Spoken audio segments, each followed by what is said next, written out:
I'm going to be talking about my experiences in the past 10 or 15 years in communications, and hopefully give some guidance to some of the people attending the conference today, focusing mostly on principles and values in communications. Well, first I'm going to discuss a lot about some of the experience I had in Afghanistan in the field, and also back in Canada at the political level.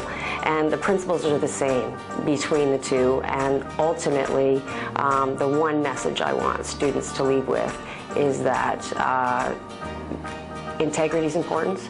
Being honest and straightforward is important. I think communications PR has a bit of a slick vibe, and that's not necessarily what it's really like in the world.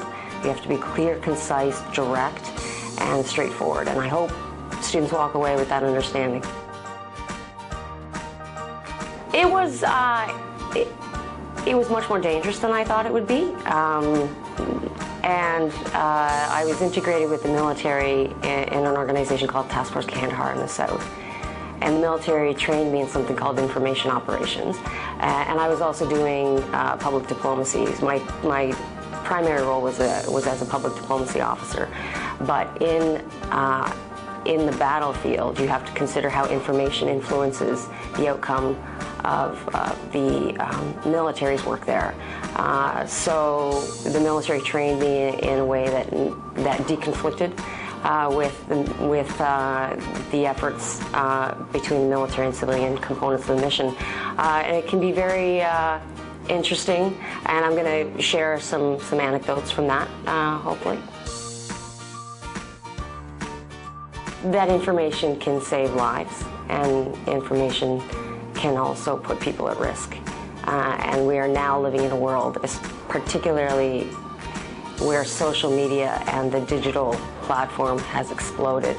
And that means there's different realities in a conflict zone and in regions of instability, and that we can no longer afford not to be media literate.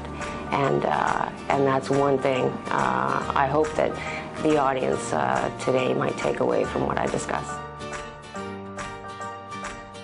I mean, there's significant differences as well, and armed insurgency can certainly focus the mind.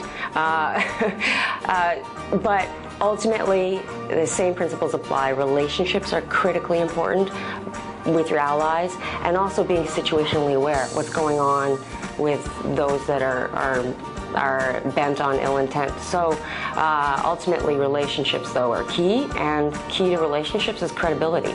And it goes back again to the values and ethics that you have to be straightforward with people, both at home and abroad.